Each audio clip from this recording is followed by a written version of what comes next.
I found a letter, she said softly. Nathan never finished it. But he was writing to you. He was finally ready to make the first move. Edward's hand trembled around his glass. He wanted his daughters to know their grandfather. The silence that followed wasn't empty. It was full of things never said, years, never shared love, never given a proper chance, and somehow, from the ashes of old wounds, something new had begun to grow. This isn't just a story about loss. It's a story about second chances, about the kind of love that shows up late but still matters, about a man who thought he had lost everything. Until he looked into the eyes of his granddaughters and realized he still had time to get it right. If you believe in the power of healing, the beauty of reconnection, and the quiet strength of family, stay with us. Don't forget to like, share, and subscribe to Shining Stories, where every story finds its way home. Now let's begin. It was still dark when Elena Moore opened her eyes. Not because the night had ended, but because her body no longer knew how to rest. She lay still for a moment, listening to the silence, to the low grumble of the old heater struggling to do its job, to the tiny sighs of her daughters sleeping nearby. Across the room, on a makeshift mattress pushed against the wall, Lily and Hazel lay curled up together. Lily had just turned 10. Hazel was 9, quieter, with eyes that always seemed older than her years. Elena sat up slowly, every movement deliberate, careful not to wake them. The cold air bit at her skin as she swung her legs over the edge of the bed and stood wrapping herself in a frayed cardigan that used to belong to her husband. The floorboards creaked beneath her feet as she made her way to the kitchen, more out of habit than hunger. These mornings had become a kind of ritual, moving through them without thinking, because thinking led to fear. She opened the cupboard knowing what she'd find.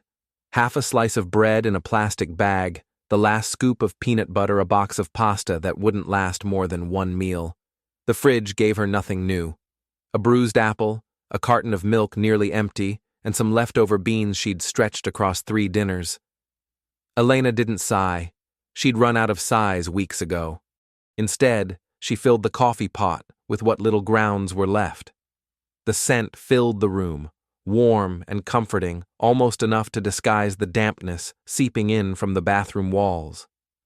She leaned against the counter and closed her eyes. It had been more than 2 years since Nathan died.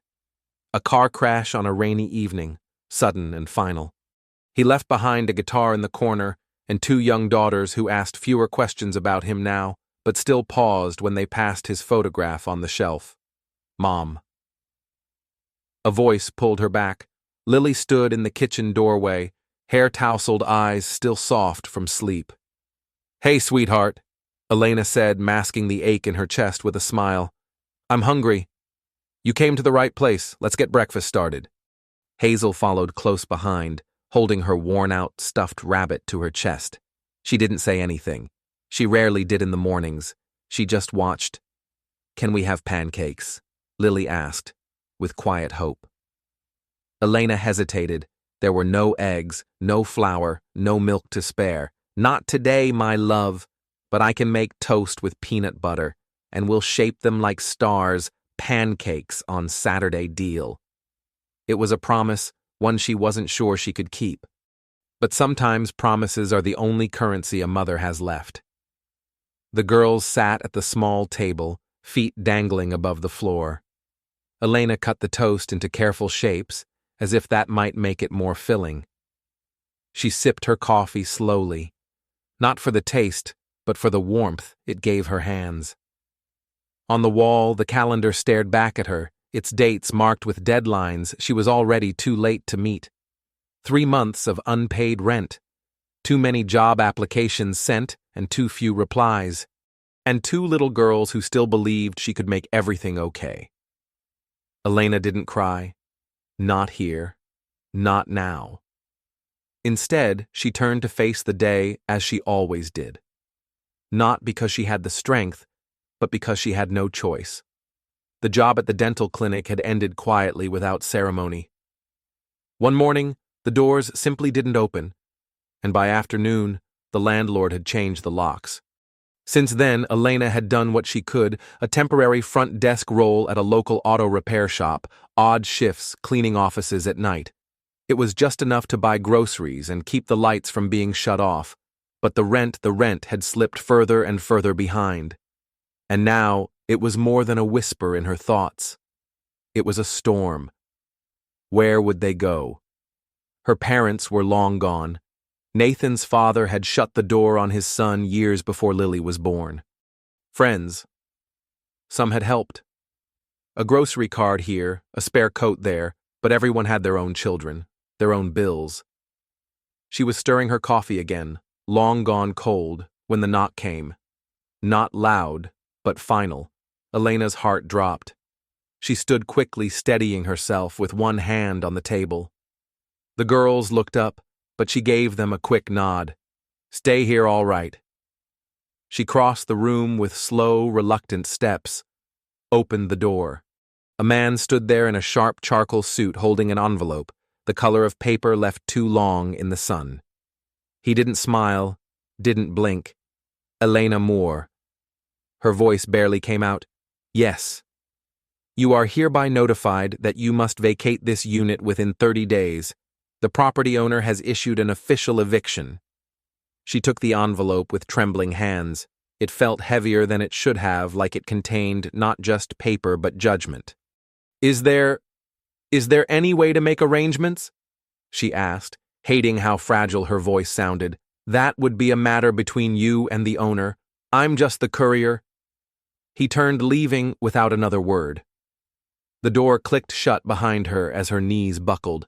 She slid down against the frame, pressing the envelope to her chest, like a shield against the weight, crushing her lungs. 30 days.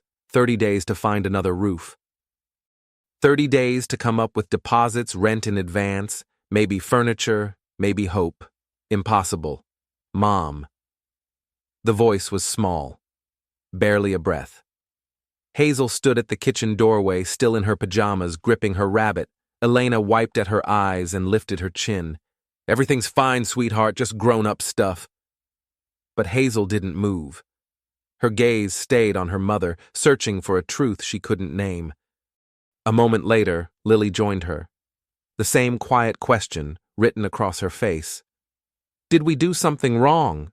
Lily asked. Elena shook her head quickly and opened her arms. The girls rushed to her like birds to a nest, burying their faces into her shoulders. No, my loves, you did nothing wrong. You are my everything. Everything is all right. She held them tight, breathing in their scent, childhood, safety, trust. Things she wasn't sure she could protect anymore. I promise, she whispered into their hair, I'll find a way. But as they returned to the table and picked at their toast, Elena sat still for a moment longer, the eviction notice now lying face down on the floor. She wasn't sure if this would be the promise she couldn't keep miles away inside a tower of glass and steel. A man named Edward Langford stirred his third cup of espresso and stared at a spreadsheet glowing on his screen. At 65, Edward didn't leave much to chance. He had built his real estate empire from precision, not passion. Numbers mattered, outcomes mattered, emotion. No, your 9 o'clock canceled. Mr. Langford, said Rebecca, his assistant placing a file neatly on his desk. And here are this month's eviction updates. He glanced at it, barely interested. Anything unusual? Mostly standard notices, one from the West End district, a single mother, 2 children. He nodded, unbothered. Children don't change contracts. Follow through. Rebecca lingered. Sir, the tenant's last name is Moore, Elena Moore. The name didn't register until she added almost hesitantly, she was connected to Nathan. Edward's hands paused. Nathan, the son he hadn't spoken to in over a decade. The boy who had chosen music over mergers, who had walked away and then vanished entirely.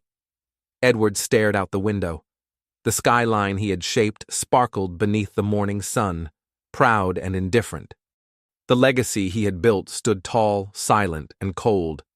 But now, Now it seemed part of that legacy was being forced out of a home by his own company.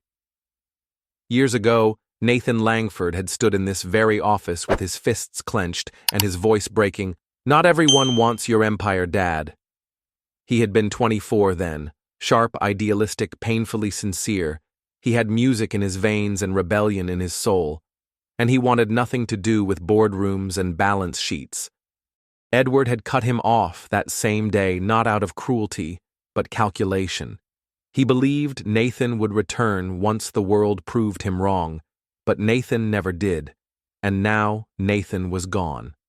Edward's gaze drifted out the window until a crackle from the intercom brought him back. "Mr. Langford," came Rebecca's voice, tight with urgency. "There's something you need to see about the eviction case from West End." "Handle it," he replied automatically. "It's the tenant's name," she said. "Elena Moore. But there's another name tied to the lease, Nathan Langford." The silence in the office thickened. Edward didn't speak, didn't blink, but something in his chest shifted. "Bring me the file," he said more quietly than usual. Moments later, Rebecca returned. She laid the folder on his desk and stepped back.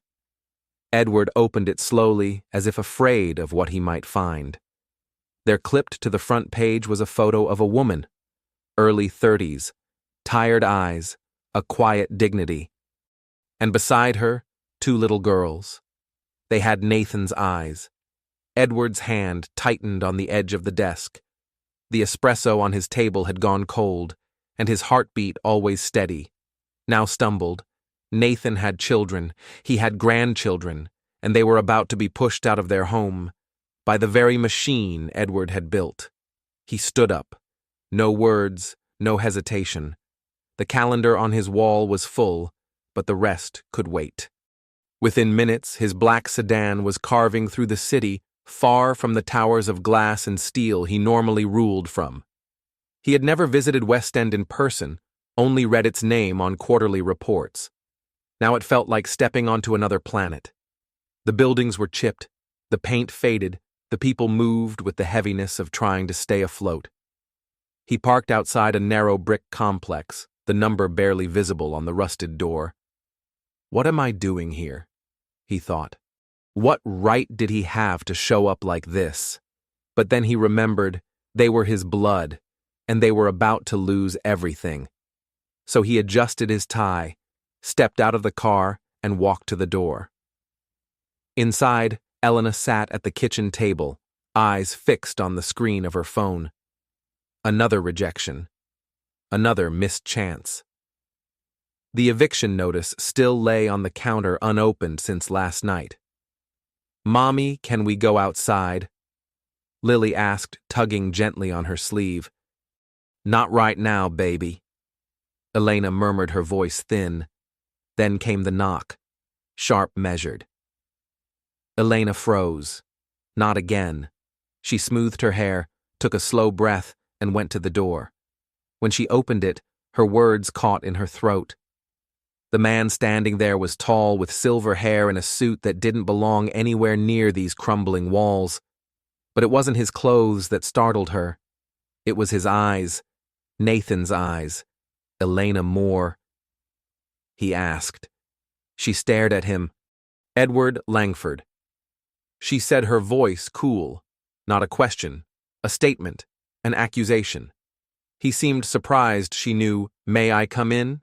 "Why," she said, "to inspect the place before you throw us out." But she moved aside anyway. Edward stepped into the apartment and paused. The space was small, sparse clean despite the wear. He looked around, but said nothing. Then 2 small figures appeared in the hallway. "Who are you?" Lily asked, bold as always. Hazel hung back, holding her bunny. Edward turned, and the world shifted. They had his son's dimples, his son's eyes. He began, then faltered. "Are you the man in Mommy's photo album?" Hazel asked softly. Elena quickly stepped between them. "Girls, go to your room, please." "But now." When they were gone, she turned to face him. "What do you want?" He didn't answer right away. His eyes remained on the hallway where the girls had stood. "They're Nathan's," he said at last. "Yes," Elena replied. "Your granddaughters? The ones you never knew? The ones your company is about to put on the street?" "You never even knew they existed," Elena said quietly, her voice laced with grief more than anger. "Because you erased Nathan the moment he chose a life you didn't approve of." The words landed hard. Edward Langford's jaw tightened, but he didn't respond. "I didn't know he had children," he said at last, voice low. "Would it have mattered?" Elena asked. The question was like a blade, sharp, swift, and fair. Silence fell between them. Heavy, unforgiving. Edward looked down at the envelope on her counter, the eviction notice his company had signed off on. "I came to tell you." He cleared his throat as if the words resisted, leaving him. "There's been a mistake!" Elena let out a dry laugh, more bitter than amused. No mistake. We're behind on rent and your company doesn't make exceptions. You're a businessman. You follow numbers, not names." He looked at her again more intently now. "How did Nathan die?" The question caught her off guard. She blinked, then spoke without thinking. "A car accident just over 2 years ago." For a moment, something flickered across Edward's face. Regret, maybe, or guilt, that had arrived too late. "I want to help," he said, Elena's arms folded across her chest, a wall going up fast. "We don't need your pity." "It's not pity," Edward replied, fumbling with words he rarely used. "It's my responsibility." "No," Elena said firmly. "Your responsibility ended the day you forced Nathan to choose between his dream and his father." From the hallway, a small voice broke through. "Mommy, is that our grandpa?" Both adults turned. Hazel stood there, one hand on the wall, eyes wide and searching. In that moment, the man who had once commanded boardrooms without blinking looked lost. Before Elena could say anything, Lily joined her sister. "You look like Daddy," she said softly, studying Edward's face the way children do, with no filter, no fear. Edward didn't move. For the first time in decades, he didn't know what to say. Elena swallowed the emotion building in her chest. "This is Mr. Langford," she said gently. "He was your father's father." "So he is our grandpa," Lily said, as if declaring a solved mystery. Her eyes lit up in a way Elena hadn't seen in weeks. Hazel stayed half hidden behind her sister but didn't look away. "Why haven't we met you before?" she asked, her voice barely above a whisper. The question, so innocent and so exact, hit harder than anything Elena had said. Edward looked to her wordless. I live very far away," he offered finally the lie. Weak on his tongue, Elena opened her mouth to correct him, but then stopped. It wasn't the time. Edward slowly lowered himself to his knees, bringing himself to the girl's eye level. It was awkward, unnatural, but somehow honest. "I didn't know about you," he said, voice softer than they'd ever heard it. "Your daddy and we didn't speak for a long time." Hazel tilted her head. "Did you have a fight?" Edward nodded slowly. "Yes, a big one." Lily offered a quiet piece of wisdom. "Daddy said it's okay to fight as long as you say sorry after." The room fell still. Edward blinked quickly, and Elena, watching from behind, wasn't sure, but she thought his eyes shimmered. "That's very wise," he whispered. Elena stepped forward, placing a hand on each girl's shoulder. "Why don't you two go build something with your blocks?" she said gently. As the girls returned to their room, Edward stood slowly, carefully, like a man rising from something more than a chair. Elena's expression hardened again. "Let's get one thing clear. Whatever this is, this guilt that hit you the moment you saw them, it doesn't change what happened." "I know," he said quietly. "Do you?" she challenged. "Because Nathan spent years hoping every birthday, every Christmas he checked the mailbox, just in case he wanted to believe you'd remember him, that you'd change your mind." Edward's shoulders straightened, a reflex. a defense. But it didn't work on her. He was the one who walked away, he muttered. Because you gave him no choice. She snapped, her voice rising. Your way or nothing. Elena swallowed the lump in her throat, her voice steady, though her hands had curled into fists. And now you show up, she said, not because you cared, but because you realized your granddaughters are sweet little girls. Edward didn't flinch. I came because I discovered my company was putting them and you out of your home. I didn't know about them, Elena. Had I known. He didn't finish the sentence. The silence said what he couldn't. She folded her arms, skeptical. What exactly do you want, Mr. Langford? He straightened his collar, his voice regaining its polished edge. I'd like to offer you a position at Langford & Co. Administrative. Steady hours, benefits, full salary. She blinked. Why would you do that? It's not charity, he added quickly, as if reading her thoughts. It's real work, with real compensation.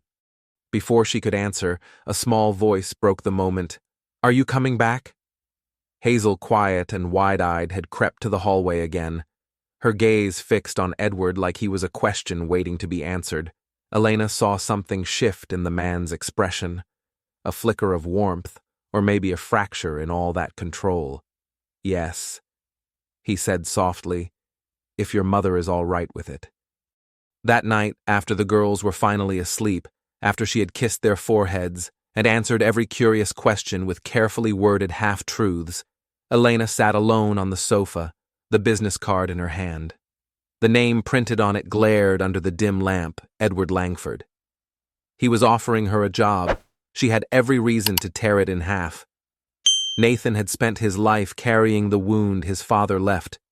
Taking a job from the same man felt like betrayal, like folding a life that Nathan had protected into the very world he walked away from. But the notice still sat on the counter. 30 days, the girls deserved more than cardboard boxes and borrowed couches. Her phone rang, unknown number. She answered, Hello, Ms. Moore. This is Edward Langford. She sat up, her voice cool. How did you get this number? I have resources, he said without apology. Have you given thought to my offer? It's been 6 hours. In my experience, people who know what they want don't need long. She sighed, rubbing her temples. Your experience doesn't include single mothers staring down eviction notices. There was a pause. Then, softer than before, he said, Fair point.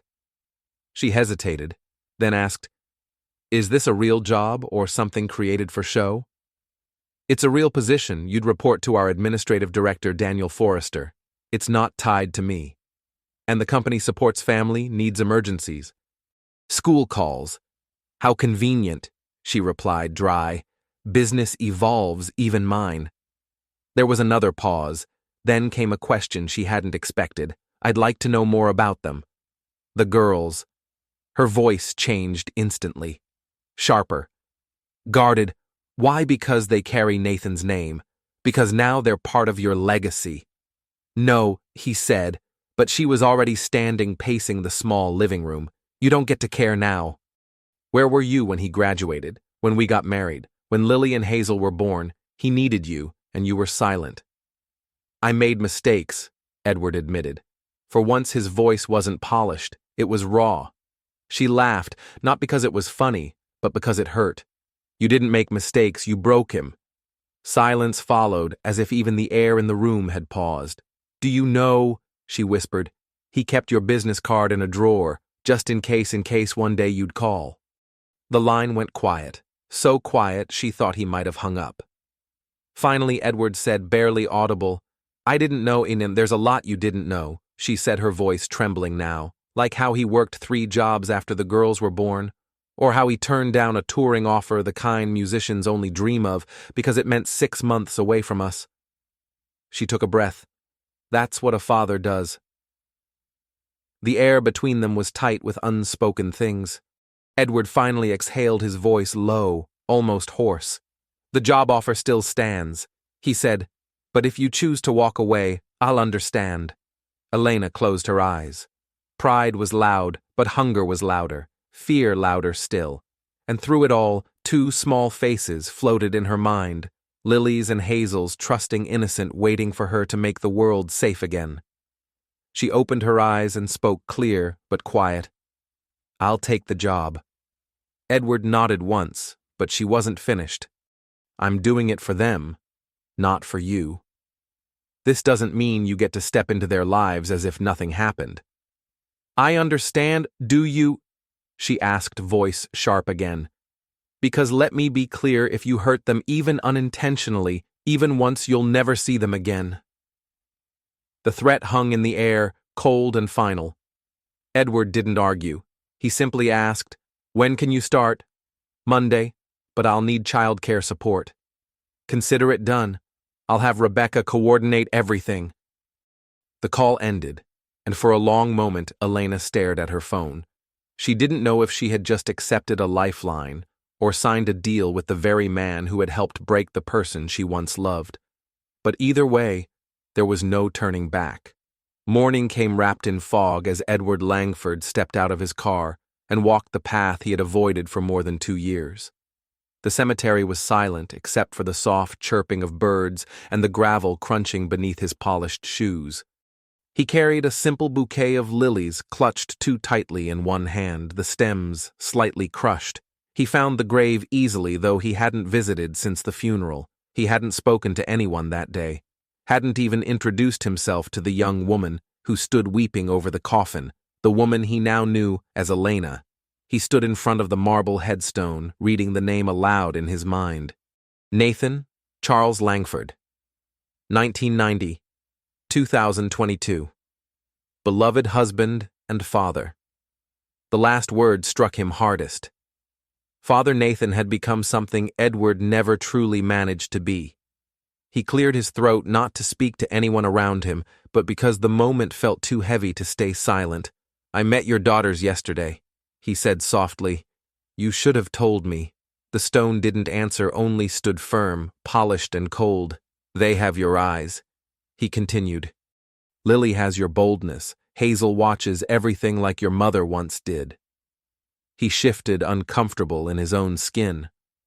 "I offered Elena a job at the company you couldn't stand, the one you walked away from, because I couldn't understand why anyone would want less than power." The memories hit like waves. Nathan, 25, furious, determined. "There's more to life than making money from someone else's home, Dad." And Edward, cold, unforgiving. "Then do it without me." "I never called you," he whispered. "I assumed life would humble you, that you'd come back." He placed the flowers at the base of the stone, his fingers brushing the cold granite. "But you didn't." He paused. "Did you fail Nathan? Or did you find the kind of happiness I never knew how to give you?" His phone buzzed in his coat pocket. A message from Rebecca Jessica. No, Elena had called the office. She wanted to know the details for her first day. Edward didn't answer immediately. His gaze stayed on the name etched into stone. "She said you kept my card." He murmured, "Was that your olive branch or your way of proving you could survive without me?" There was no reply, only the soft wind brushing through the trees and the weight of things left unsaid. "I don't know how to be a grandfather," Edward admitted. "I barely managed to be a father, but those girls, they didn't ask to inherit all this silence." A groundskeeper passed by, giving him a respectful nod. Edward returned it absently. "I offered her a job and a place to live. She thinks it's guilt." He said, "Maybe it is, or maybe it's the only thing left I can do right." The phone vibrated again, insistently. He finally answered, "Mr. Langford. Rebecca said, Elena Moore called. She's asking about arrangements for Monday." He looked down once more at Nathan's name. "Tell her," he said quietly, "I'll meet her myself." "But sir, you don't normally—" "I do now." He ended the call. And for the first time in decades, Edward Langford didn't walk back to his car like a man in control. He walked like someone trying to catch up to everything he'd missed. As Edward Langford ended the call and slipped back into his car, a strange stillness settled over him. Something inside had shifted. Not a full change.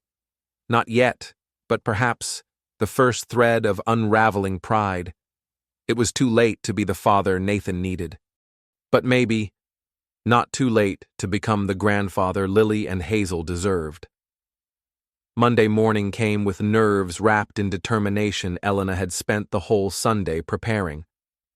She'd ironed a navy blouse, chosen a pair of black slacks that had seen better days, but still looked respectable, and studied office basics online late into the night.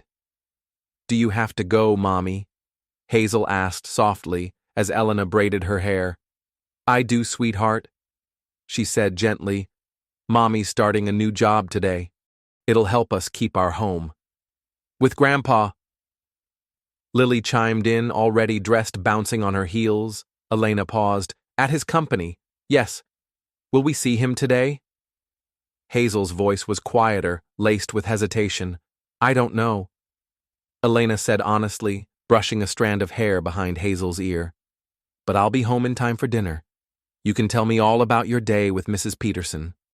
She dropped the girls next door, kissed their foreheads twice each, a ritual of luck, then boarded the city bus downtown.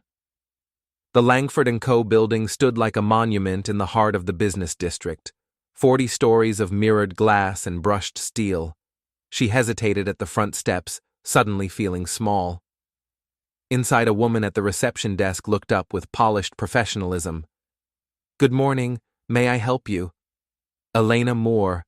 I'm starting today, administrative team." Recognition sparked in the woman's eyes. "Yes, of course, Mr. Langford is expecting you 15th floor." Elena blinked. "Mr. Langford himself." She had assumed HR would process her, maybe some middle manager, not him. The elevator ride felt longer than 15 floors. Her reflection in the brushed steel walls stared back at her. Calm on the surface, storm underneath. When the doors opened, Rebecca, the same assistant she'd spoken to by phone, greeted her with a polite nod. "This way, please. Mr. Langford would like to introduce you personally." They walked through a sleek, open workspace. Heads turned, murmurs passed. Elena kept her eyes forward, heart thudding. Edward stood at the far end of the floor, speaking quietly with a man in glasses and a gentle expression. He looked up as she approached. "Ms. Moore," he said, voice neutral, formal. "This is Daniel Forrester, our administrative manager. You'll report directly to him." Daniel extended a hand with a warm smile. "Welcome aboard, Elena." She took it tense. "Rebecca briefed me on your background," he added quickly. "Single mom re-entering the corporate world. That's it, nothing else." Edward cleared his throat. "Daniel will oversee your onboarding. If you need anything urgent, Rebecca knows how to reach me." Elena's voice was cool. "I'm sure I'll manage." As Edward turned to leave, she hesitated, then added quieter than before. "Thank you. For the opportunity." He paused.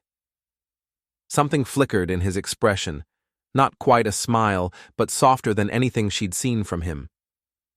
"I know you won't waste it." Daniel led her to a modest workstation tucked near the windows. The morning passed in a blur of login credentials, orientation forms, unfamiliar systems, and polite but curious glances. By noon, Elena's head throbbed, her fingers ached from note-taking. "How's it going?" Daniel asked, setting a file down beside her. "It's a lot," she admitted, rubbing the bridge of her nose. "Everyone feels that way on day one. You're doing fine. Really." In the break room, she unwrapped her sandwich and tried not to feel out of place. Across the table, a woman slid into the seat beside her with a knowing smile. "You're the one who came in with Mr. Langford this morning." Elena looked up, startled. "It wasn't a big deal." The woman chuckled. "If he walks you in himself, it's a big deal. I'm Alicia, by the way." At first, Elena hesitated, but sometimes the simplest truth was the safest one. "He knew my husband," she said softly. Alicia gave a gentle nod, not pushing further, and for that, Elena was quietly grateful. By the end of her first day, Elena's legs ached and her head spun with names, systems, and processes that all blurred together. She had just slung her bag over her shoulder when Daniel appeared beside her desk. "You did well today," he said. "See you tomorrow." "I'll be here," Elena replied, more relieved than confident. Outside the building, she paused, surprised to see Edward Langford waiting beside a sleek black sedan, hands in his pockets. "I thought you might want a ride," he said, as if it were the most casual offer in the world. First days are exhausting. Elena wanted to refuse, wanted to cling to the last shred of independence, but her feet, her fatigue, and her reality overruled pride. "Thank you."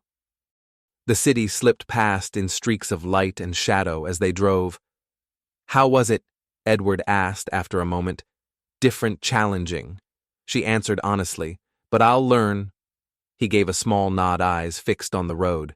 "Daniel says you're picking things up fast." "He's kind," she said. It was the safest response. They rode in silence for a while, the car humming softly beneath them. Then his voice again. "The girls, are they doing well?" Elena studied his face in profile, searching for performance, for pretense. She found none. "They're curious about you." She admitted, "They've never had a grandfather before." His posture shifted barely. But she noticed, "I've never been one before." He said quietly, "It wasn't an apology, not yet, but it was something." As they pulled up in front of her apartment, Elena glanced sideways, and she realized this, whatever it was, might be the beginning of something neither of them could define yet. The weeks that followed passed in a blur of routine and effort. Every morning began with calculated chaos, feeding and dressing, Lily and Hazel getting them to Mrs. Peterson's, and catching the 7:15 bus into the city. The towering Langford building no longer felt so intimidating. Familiar paths formed from the elevator to her desk, from the break room to the copier. Daniel remained steady and patient, never patronizing. "You're picking this up faster than most," he said one afternoon, after Elena had processed a particularly complicated batch of property files. "Necessity teaches fast," she replied with a small smile. Her co-workers, once curious about the woman who had arrived under the wing of Edward Langford himself, slowly came to accept her as part of the team. Only Alicia, during lunch breaks, would sometimes lean a little closer. "So, your husband, did he work with Mr. Langford?" Elena answered carefully. "They knew each other a long time ago. We reconnected recently." It was true, though, far from the whole story. At work, Edward remained distant, professional. Their conversations were brief, clipped, sometimes no more than a nod in the hallway, but every evening his car waited outside. At first the rides were silent, tense. But over time, they softened, filled with quiet exchanges about childcare schedules, grocery prices, work updates. Still, Nathan's name was never spoken, but his absence hovered like a third presence between them. One evening, just before they reached her building, Elena spoke. "Hazel asked about you yesterday." Edward's hands tightened slightly on the steering wheel. "What did she say?" "She wanted to know if you like music, like her dad did." The car slowed as he turned the corner. "What did you tell her?" "That I didn't know," Elena said. Then she looked at him. "Do you—" He was quiet for a while. "Then Nathan got that from his mother. I never connected with it." Elena smiled, faintly surprised by her own memory. "He used to play guitar for the girls before they were born. Said they danced in my belly when he played." Edward cleared his throat, shifting in his seat. "They seem to be handling your new schedule well," he said. "The subject change was clumsy, but Elena let it happen. Mostly. There was a meltdown yesterday because I missed bedtime stories. Mrs. Peterson is kind, but she's not me." They pulled up outside the building. For a long moment, neither moved. "Thank you for the ride," Elena said quietly. Edward nodded, and though nothing more was spoken, something in the air between them had changed, softer now and harder to ignore. "I could arrange something more suitable," Edward offered as they pulled into her block, a professional nanny, someone qualified. I'm managing just fine, Elena said, her tone firmer than intended. I don't need more help than I already agreed to, especially not as charity. Edward frowned. It's not charity to insure your children. My grandchildren are well cared for. They are well cared for, she replied, sharper now. I've been doing this on my own since Nathan passed. Honestly, since before that. Her words hovered in the silence between them, and they both understood what she hadn't said out loud. Nathan had been raising them alone too in ways Edward never saw. When they pulled up in front of her apartment, Edward cleared his throat. There's another matter I wanted to bring up, your lease. Elena's posture stiffened. I still have 3 weeks before the eviction date. I've reviewed your housing situation. He continued, his tone slipping back into the businessman's rhythm. This building isn't safe. The front lock barely works. Maintenance is unreliable. It's what I can afford, she replied. Defensive. I have an apartment in Ridgewood Heights, 2 bedrooms, gated building walking distance to a good school. It's vacant. She turned to look at him. Ridgewood Heights. I couldn't even dream of affording the rent there. The rent would match your current income, he said, cutting her off. This would be a business arrangement, not a handout. Elena narrowed her eyes. Why are you really doing this? For once, Edward didn't have a ready answer. He looked out the window, his jaw set, then finally said, Because they deserve better, and so do you. She stared at him. Before she could respond, he added, There's no pressure, just think about it. Elena reached for the door handle, then paused. The girls have a school presentation on Friday morning. They've been practicing for weeks. She hesitated, unsure if she was foolish for saying it. They'd probably be happy if you came. For the first time, a flicker of something passed through his expression.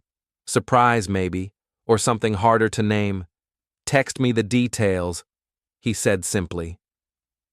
Elena nodded and stepped out. She stood for a moment, watching the black sedan disappear into the traffic, and with each passing day, the hard lines she had drawn between them began to blur. She wasn't ready to forgive Edward Langford. But for her daughter's sake, she was beginning to wonder if maybe someday she could learn to accept him. Friday morning was a disaster in slow motion. Lily woke with a low-grade fever. Hazel spilled juice down the front of her carefully chosen outfit. Elena's alarm didn't go off. Everything unraveled in slow, chaotic detail. By the time they rushed into the school auditorium, Elena was breathless and overwhelmed. We're not late, are we? She whispered to Mrs. Peterson, who had graciously offered to drive, just in time. The older woman reassured her. Kindergarten goes last. Elena scanned the rows of folding chairs, part of her against better judgment, hoping to see Edward. She didn't know why he hadn't promised. She told herself not to expect it. Elena!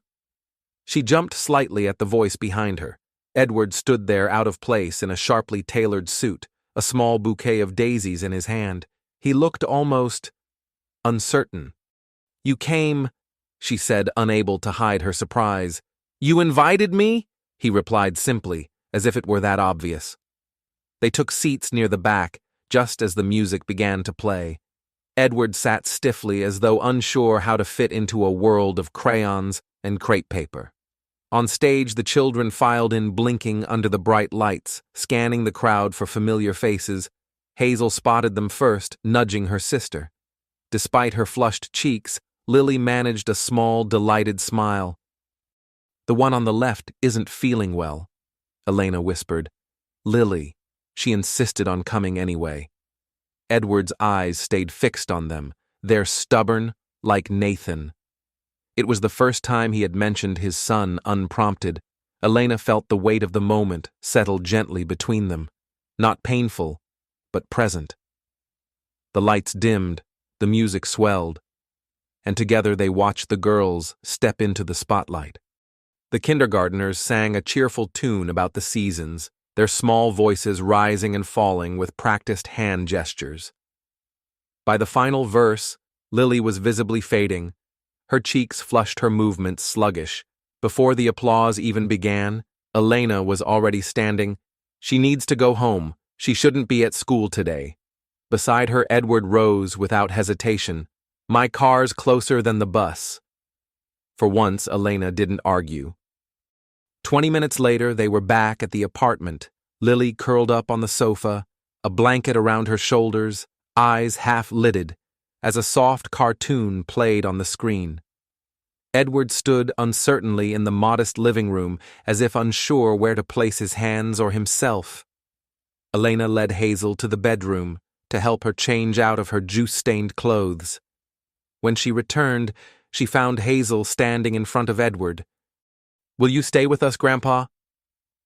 Hazel asked, her gaze sincere and hauntingly familiar. Nathan's eyes all over again. Edward glanced at Elena, silently seeking permission. "Mr. Langford has work," Elena began. "Actually," Edward interrupted, glancing at his watch. "I cleared my morning schedule."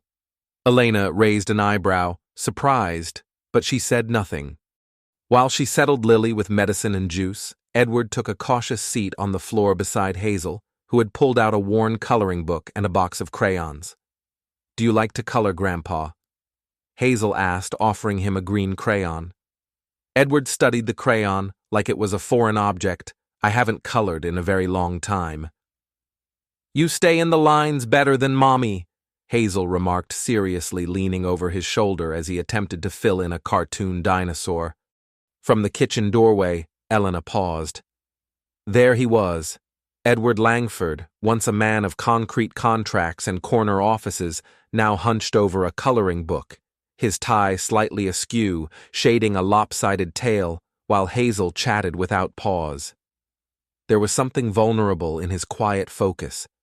Something human. Her phone rang. She stepped into the kitchen to answer. It was Daniel. "Jessica, sorry, Elena, is everything all right?" he asked. "Mr. Langford canceled all his meetings this morning without explanation. Lily wasn't feeling well," she replied. "He drove us home from the school performance." A pause. "I see. Should I move his afternoon schedule too?" Elena peeked into the living room. Lily, blanket-wrapped, had migrated to the couch beside Edward. Hazel was showing him how to read in different voices. Lily giggled softly at his awkward attempts, and Edward, his face was unguarded, his usual severity replaced by something far gentler. She hesitated. "I'll have him call you back," she said, and ended the call. Some walls, she was starting to realize, weren't meant to stay up forever. The apartment was quiet when Elena returned later that week to see the unit Edward had offered. Sunlight spilled through clean windows onto hardwood floors.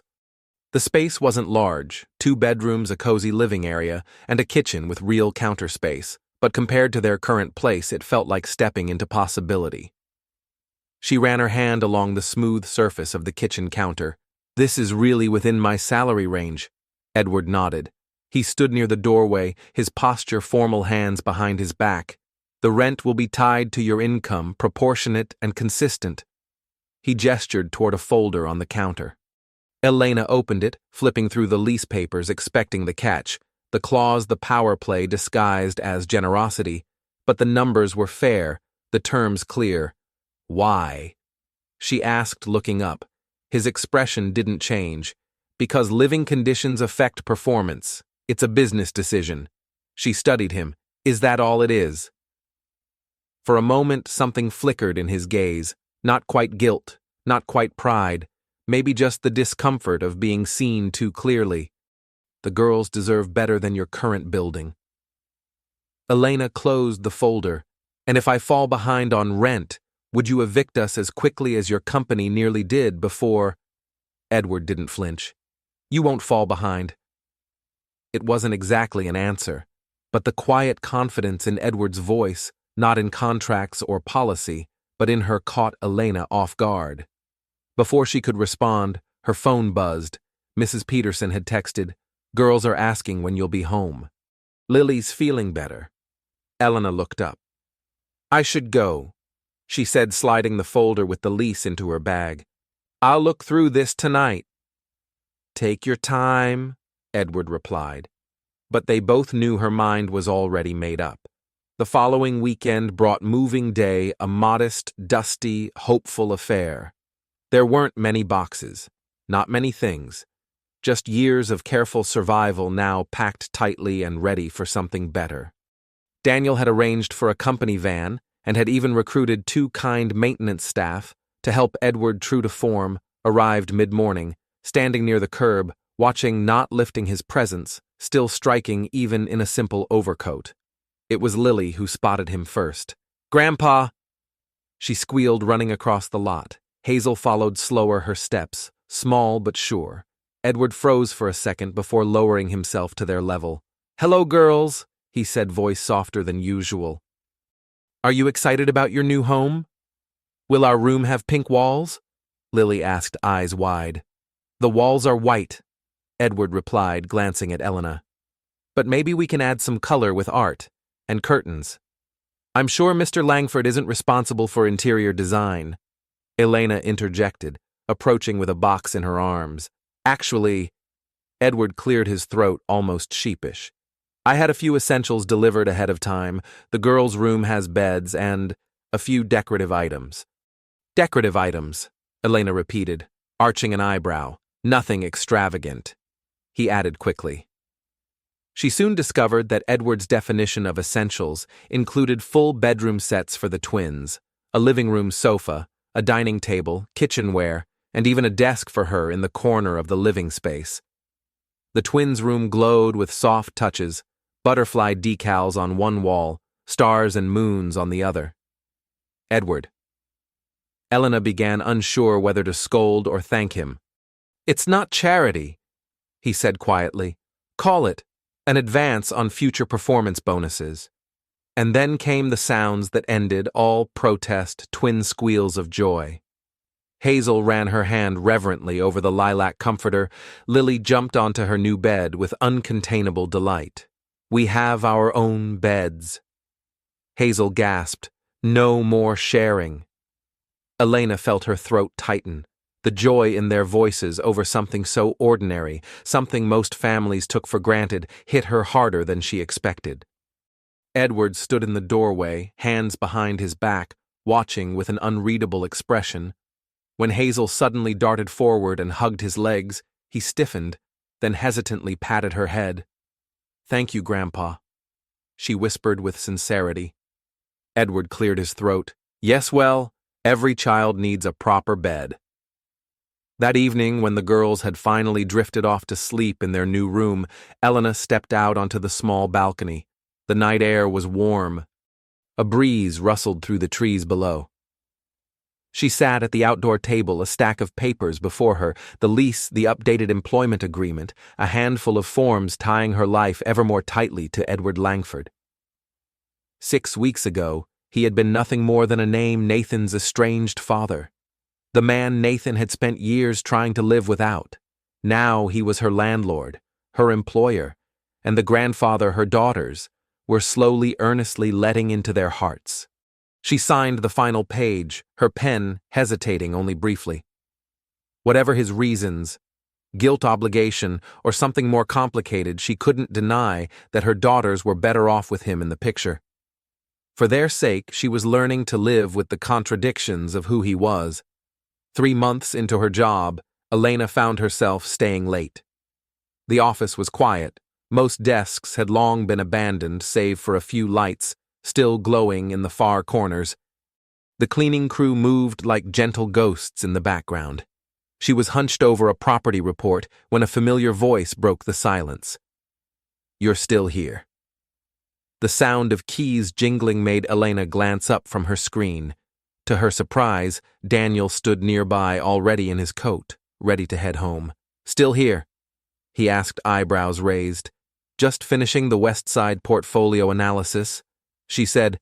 "I noticed something odd with the occupancy rates." Daniel leaned in, peering over her shoulder as she scrolled through a color-coded spreadsheet.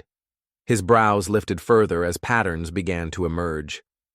"You caught this across all the properties?" Elena nodded.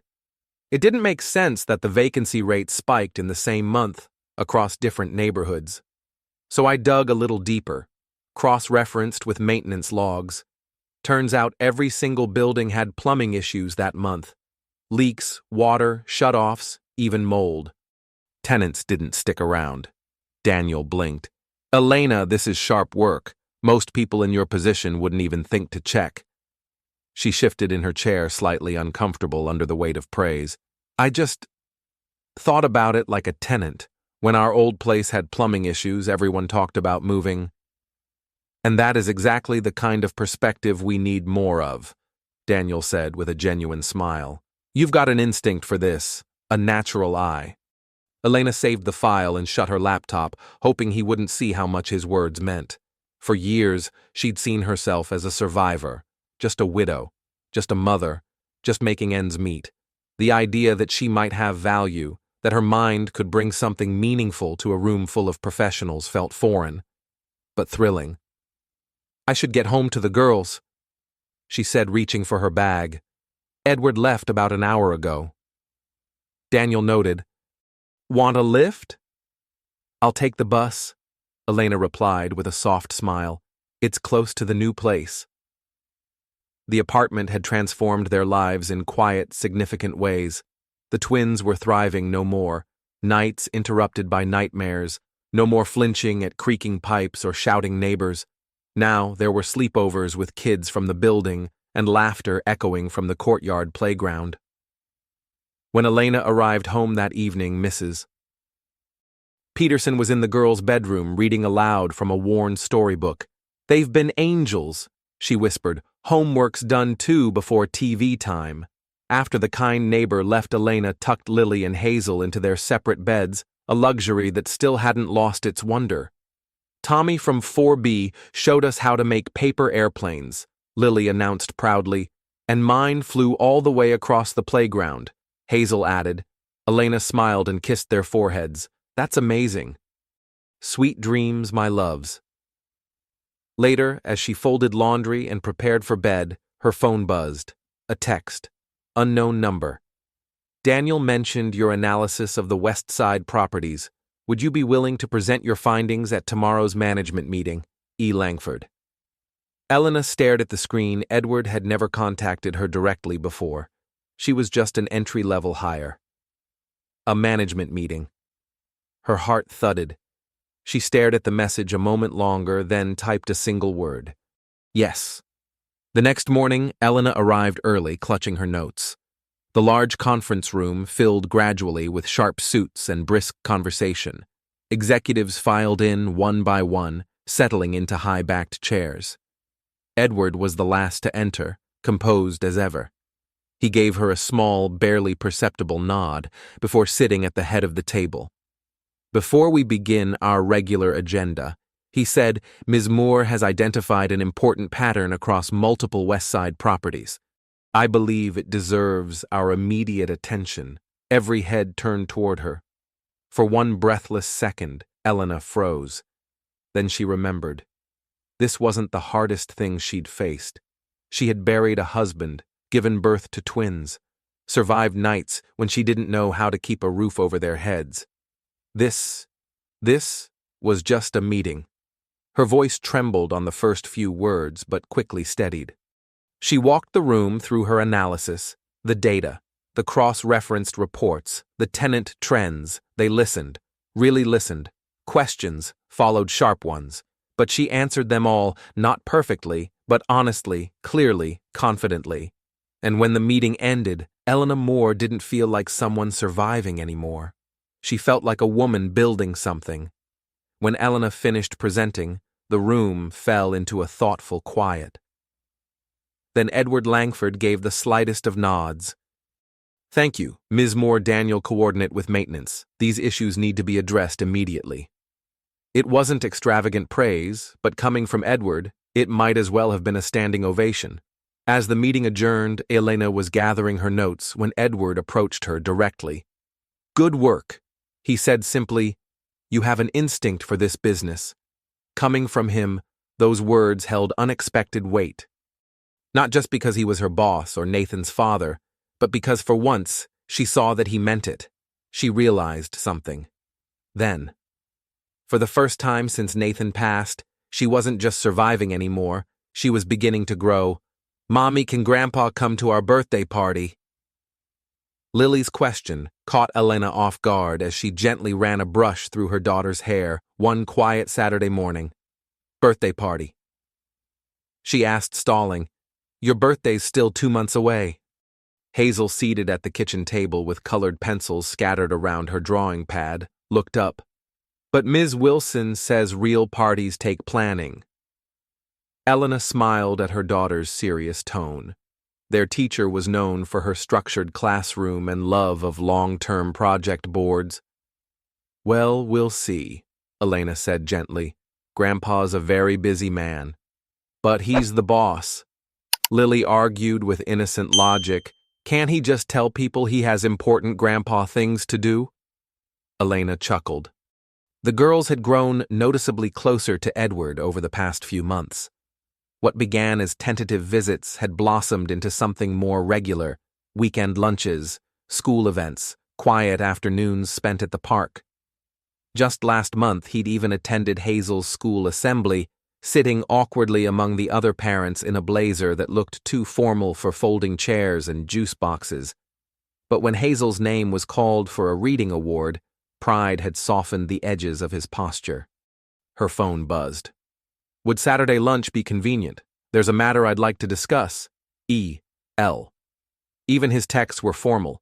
Elena replied, "The girls are free, noon works." His response was nearly immediate. "I'll pick you up at 12. When Elena shared the news, the girls reacted like they'd won a sweepstakes, dashing to their room, pulling out dresses, holding debates about hairstyles and dessert menus. At exactly 12, Edward's car pulled up outside the apartment. He stepped out to open the doors himself, dressed more casually than usual. No tie, just a crisp shirt and relaxed slacks. "Good afternoon," he greeted, offering a small smile. "Where are we going, Grandpa?" Hazel asked as she climbed in. "I thought we might try Harrison's," Edward said, glancing at Elena. "They have a nice garden area." Elena nodded, a little surprised. Harrison's was elegant, but not pretentious, a place that balanced his usual standards with child-friendly charm. The restaurant's courtyard was shaded by flowering trellises and the soft chatter of other families.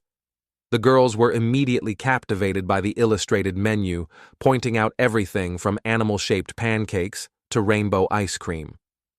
Edward waited for the server to walk away before clearing his throat gently. "There's something I'd like to talk about." He set his eyes meeting Elena's, but his gaze included the girls too. Elena's shoulders tensed. She set her water glass down. "What is it?" "I recently purchased a small lake house. It's about an hour outside the city. Nothing extravagant, just a dock, a bit of a beach." He hesitated, then continued. "I thought perhaps you and the girls might like to spend a weekend there. The summer heat in the city can be unpleasant." Elena blinked, startled. This wasn't about work, not a favor wrapped in a business envelope. This was something personal, an invitation, a gesture, a beach. Lily whispered, her eyes wide. "There's a shallow area for swimming," Edward said, his voice warm, "and kayaks," he added almost shyly. Hazel tilted her head thoughtfully. "Can we stay overnight, like camping? There are proper beds." Edward assured her, 3 bedrooms, actually. Elena narrowed her eyes slightly, studying him. "When did you buy this lake house?" Edward didn't flinch. 2 weeks ago." The implication hung between them like morning mist. He hadn't bought it for himself. He'd bought it for them. Elena felt that old resistance stir inside her, a silent protest shaped by years of hurt. This was the man who had pushed Nathan away, who hadn't shown up when they needed him, who had let too many years pass in silence. And yet, she watched as Edward leaned over the table, showing Lily and Hazel pictures of the lake house on his phone. He answered every one of their rapid-fire questions with surprising patience. There was no performance in his face, just something simple, something sincere. He was trying. Not perfectly, not always smoothly, but genuinely. "We'd have to check our calendar," Elena said at last, setting down her fork. "The girls have swimming lessons on Saturdays." Edward nodded, understanding the meaning beneath her words. It wasn't a yes, but it wasn't a no, either. "The invitation's open," he said, "whenever it works for you." As lunch continued, Elena found herself watching Edward more closely. His posture had softened with time. The sharpness in his gestures had dulled into something steadier. No sudden hugs, no over-the-top praise, but when the girls told stories, he listened with real interest. When Hazel mentioned a boy at school who pushed her off the slide, his eyes darkened with concern.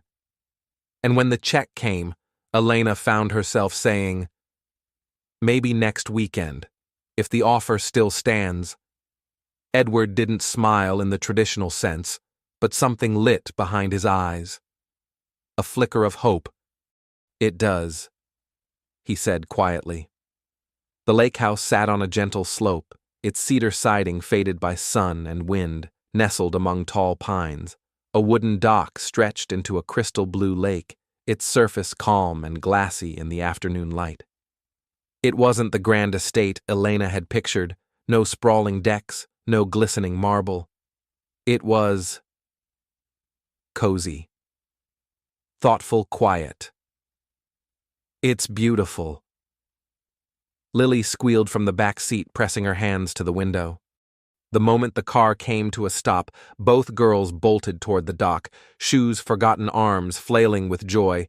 "Stay where I can see you." Elena called instinctively. "They'll be all right," Edward said, lifting a duffel from the trunk. "The water's shallow near the edge and the yard is fully fenced." Elena nodded, though her mother's mind remained on high alert. "This place," she said, looking around, "isn't what I expected." "What did you expect?" and he asked, handing her a tote bag. "Something shinier, more Langford-esque." A quiet chuckle escaped him. Nathan used to say I had no appreciation for subtlety. The mention of his son, so unforced, so gentle, caught Elena by surprise. Edward rarely spoke Nathan's name, and never without tension. Inside the house felt lived in and loved. Overstuffed couches, worn wood furniture, a stone fireplace, and picture windows looking out onto the water.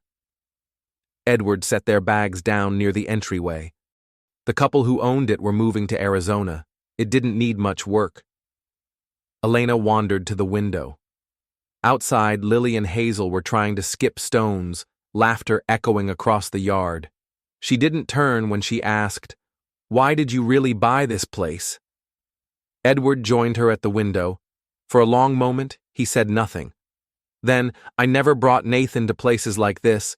His mother wanted to somewhere quiet away from everything. But I was always too busy. Always chasing another deal, another title, another acquisition." He looked down at his hands. "I thought, maybe I could do better this time." There was no grand speech in his voice, no apology dressed in eloquence, just a quiet truth, raw and late but honest, and something in Elena's chest, something she hadn't even known she'd been holding, eased. The weekend unfolded with unexpected ease. Edward had prepared meticulously a quiet kind of care that revealed itself in small but undeniable ways. Child-sized life jackets hung neatly in the boathouse. The fridge was filled with simple, comforting meals, sandwiches, fruit juice boxes, and in the living room a cabinet brimmed with board games still wrapped in plastic. By Saturday evening, after a day spent swimming, collecting rocks, and spotting turtles, Lily and Hazel were barely keeping their eyes open.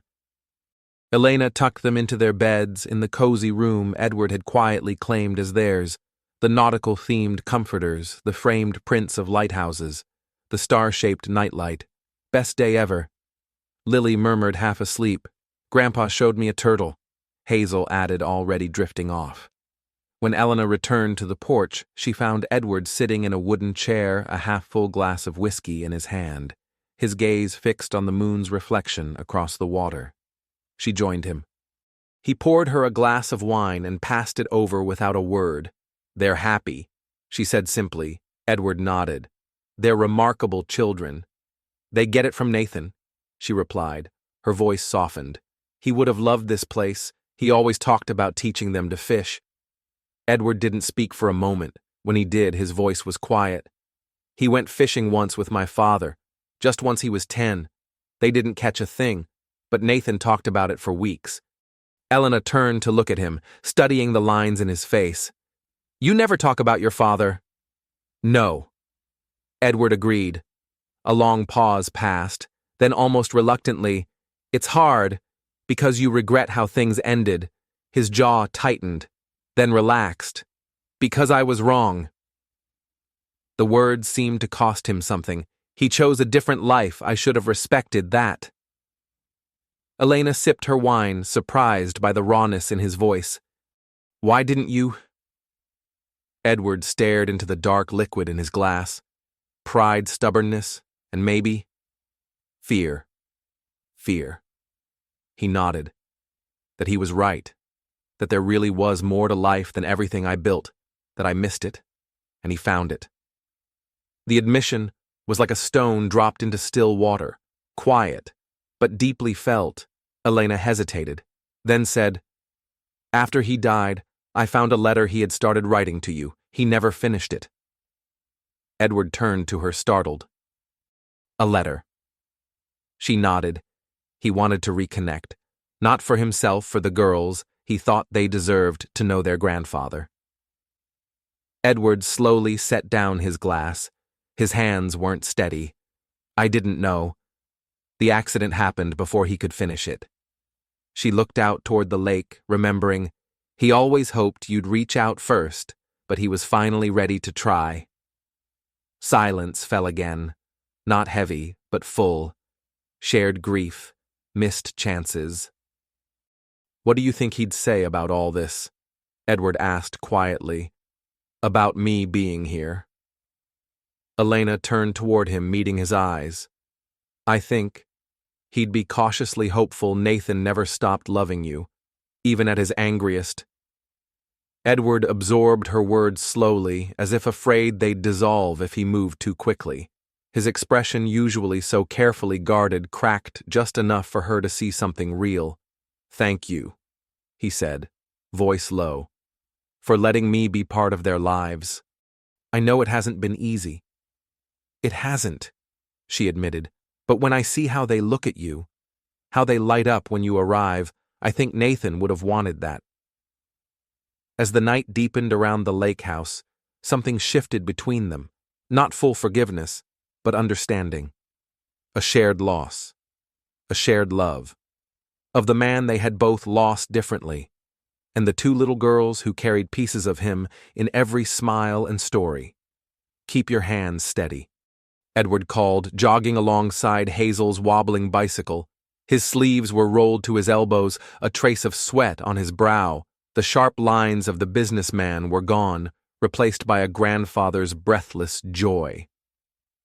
Behind them, Elena laughed, not at the wobbling bike, but at the sight of Edward Langford, real estate titan, running after a purple bicycle with tassels and training wheels, shouting encouragement like it was the most important meeting of his day. Because maybe for once, it was. From the courtyard bench, Elena watched the scene unfold with quiet disbelief. Edward Langford, once the embodiment of cold ambition and corporate detachment, was now jogging behind her daughter's bicycle on a sleepy Sunday afternoon. Arms, outstretched eyes focused a soft grin on his face. It wasn't just the moment that surprised her. It was the bicycles, shiny, brand new, and clearly not the budget-friendly kind. He had shown up an hour ago, 2 bikes in tow, and declared every child should know how to ride. Look, Mommy, I'm doing it. Hazel shouted as she pedaled a few wobbly feet on her own before Edward caught her just in time. You're a natural, he said, steadying her gently. His hand hovered behind her back, never quite touching, but never far. Nearby, Lily bounced with anticipation. My turn next, Grandpa? Elena chuckled, shaking her head as Edward approached her during a water break. These bikes must have cost a fortune, she said quietly. He shrugged. Every child should have a bicycle. It had become something of a refrain for him, Every child should have proper beds. Every child should have warm winter boots. Every child should have crayons, paints, a place to draw. Each statement, simple on the surface, felt like an echo, not of the things Nathan had gone without materially, but of what he had lacked emotionally. Presence, encouragement, time. You know, Elena said softly, you don't have to buy their affection. Edward blinked momentarily, caught off guard. I wasn't trying to. I know, she interrupted gently, but you already have it. Just being here, that's what matters. He looked back at the twins, now taking turns on the sidewalk, laughing loudly. I missed so much with Nathan. He murmured, first steps, first words. I handed them all off to nannies, to staff, while I chased meetings and acquisitions. You're here now, Elena said simply. Things had changed since that weekend at the lake house 2 months ago. Edward now joined them nearly every Sunday. The girls had even visited his office a few times, proudly parading through the marble halls with juice boxes in hand. Surprisingly, even Elena's co-workers had adapted. Maxwell Langford, real estate icon, trailed by 2 giggling girls, was no longer headline-worthy, just familiar. As if reading her thoughts, Edward turned to her again. Daniel mentioned you're being considered for the assistant property manager position. Elena nodded. He brought it up last week. It would be a step up, more responsibility, and better pay. Edward added, you've earned it. Your reviews have been outstanding. She hesitated. It's not because of us. He raised an eyebrow. Quite the opposite. I specifically told Daniel to evaluate you like anyone else. This promotion, if you accept it, will be based on merit, only merit. Before she could reply, Lily called out again, Grandpa, watch me. Edward excused himself, returning to his post at the sidewalk. Arms outstretched once more, Elena watched him go, a quiet warmth blooming in her chest. 6 months ago, she was barely holding everything together. Facing eviction, choosing between rent and groceries, alone in every way that counted. Now she had stable housing, a job with promise, and most unexpectedly, the beginnings of a support system. That evening, after Edward had said goodbye, and the twins had collapsed into bed with dreams of bicycles and lake turtles, Elena sat alone on the couch, scrolling through old photos on her phone. There he was, Nathan, his smile lopsided, his eyes full of something bright and unfinished. You should see your dad, she whispered, tracing his face with her finger. He's trying so hard. Her phone chimed. A text from Edward. The girls did well today. Hazel has natural balance. Lily has determination. Thank you for the afternoon. His messages had changed over time, still measured, still composed, but now, warmer. Less armored, Elena replied. They're already planning next Sunday. You've created monsters. The response came quickly. I look forward to it. She smiled and set the phone down, a quiet realization settling over her, somewhere between reluctant tolerance and polite cooperation. She had begun to genuinely appreciate his presence, not for what he gave, but for who he was becoming, a man who showed up, who listened, who tried. Nathan would never witness it, but Elena saw it. And for now, that was enough. The change in Edward was quiet, but undeniable. He wasn't the same man who once stood behind polished glass walls and signed off on evictions without a second thought. He still wore tailored suits, still kept his calendar tight, but beneath all that, something had softened. He hadn't rewritten the past, but he was building something from it, and perhaps that in its own way was healing. Exactly 1 year to the day since the eviction notice had arrived, Elena stood in the kitchen of their apartment, smoothing the final layer of frosting on a homemade birthday cake. The twins would turn 7 tomorrow. Their excitement had been growing for weeks. Do you think Grandpa will like our party? Hazel asked carefully, lining up colorful plastic forks on the table. I'm sure he will. Elena smiled, still amused by the image of Edward Langford surrounded by second graders high on sugar and balloons. Over the past months, he had become something solid in their lives, consistent, dependable. He wasn't perfect, but he was present, and for two little girls who once cried themselves to sleep, that mattered more than anything. The doorbell rang. Lily sprinted to open it. "Grandpa's here." Edward stepped inside, holding a large wrapped box in one arm and a smaller package in the other. "Happy early birthday," he greeted as the girls rushed him, arms flung around his waist. "What is it? What did you bring us?" Lily asked, her eyes already locked on the gifts. "You'll have to wait until tomorrow to find out," Edward said, setting the boxes aside with a smile. But Elena noticed something else. A flicker of unease in his posture. He was composed, yes, but beneath the surface, there was something unsettled. "Everything all right?" she asked quietly while the girls returned to decorating. He nodded, then cleared his throat. "There's something I'd like to speak with you about before tomorrow." They stepped out onto the balcony, the cool air brushing past them, the sliding door left slightly open so they could still hear the girls' laughter inside. "What's on your mind?" Elena asked gently. Edward looked out over the skyline, his voice low. "I've been thinking about Nathan lately. He always made birthdays special. He loved to celebrate." Elena nodded, memories rising like smoke. Even for the tiniest things, he once threw a party because the twins finally learned how to tie their shoes. Edward's mouth twitched. That sounds like him. Then after a pause, "I brought something for them. I'm not sure if it's appropriate." It was rare, almost unheard of, to see him hesitate like this, to seek her approval. "What is it?" she asked.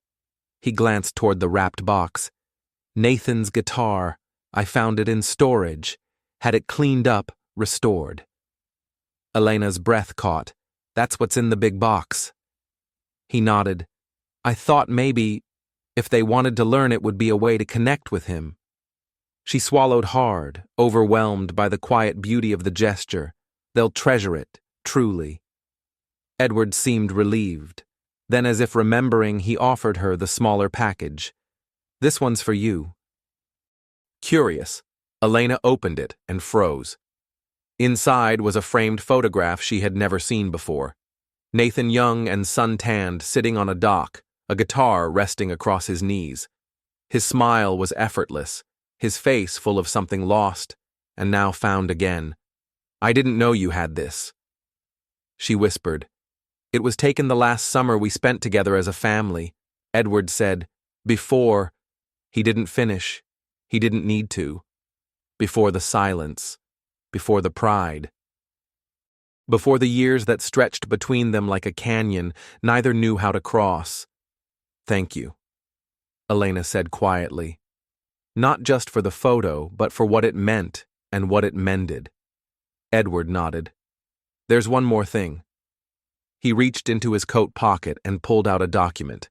"I've set up education funds for the girls, nothing extravagant, but enough to give them options. Freedom." A year ago, Elena might have refused, might have seen it as guilt wrapped in generosity. But now she saw it for what it was. Not control, not obligation. Love. Connor would be grateful. She said, "And so am I." From inside came a shriek of laughter followed by the unmistakable sound of two small girls chasing each other around the living room. Edward's face softened a smile, touching his features, not practiced or polite, but real. "I never imagined this," he murmured, and neither had she. But here they were, not perfect, not finished, but together. "I never thought I'd have this again," Edward said quietly, his voice carrying more weight than volume. "A second chance at family." Elena rested her hand lightly on his arm. Her voice was soft but sure. "Sometimes the greatest gifts life gives us come from the places we're most broken." They stood like that for a moment, two people forever changed by grief, by time, and by each other, before stepping back inside, where streamers dangled precariously and balloons squeaked under tiny fingers. Edward bent down to help Hazel with a balloon knot, his once immaculate shirt now wrinkled a streak of icing somehow on his sleeve. Elena watched him really, and saw not the man she once resented, but someone entirely new, not just Nathan's father, not just her former landlord, but a pillar, a steady, flawed learning presence, a grandfather, a friend, a man who had shown up when it mattered most and kept showing up. In that room filled with half-hung decorations and the chatter of two almost 7-year-olds, Elena felt it. They had come full circle from strangers tied by loss to a family bound by love. The journey hadn't started in joy. It had begun with a slammed door, an eviction notice, and years of silence. But it had led them here to healing, to connection, to something that felt like home. None of them could have predicted this moment. Not Edward, hunched over a string of tangled streamers. Not Elena, once terrified of losing everything. Not even the twins who now laughed without hesitation and planned next Sunday's adventure before this one had even ended. And somewhere in the quiet that lives just beyond laughter, Elena felt it. Nathan would be proud of the girls of the man his father was becoming. As Edward lifted Lily so she could tape a streamer to the top of the wall, his designer suit forgotten his balance shaky but determined, Elena smiled. There, in the chaos of balloons and birthday wishes, surrounded by the pieces of something they had built together, she knew they were not perfect, but they were whole. Some stories don't begin with joy. They begin with loss, with silence, with pain, too heavy to name.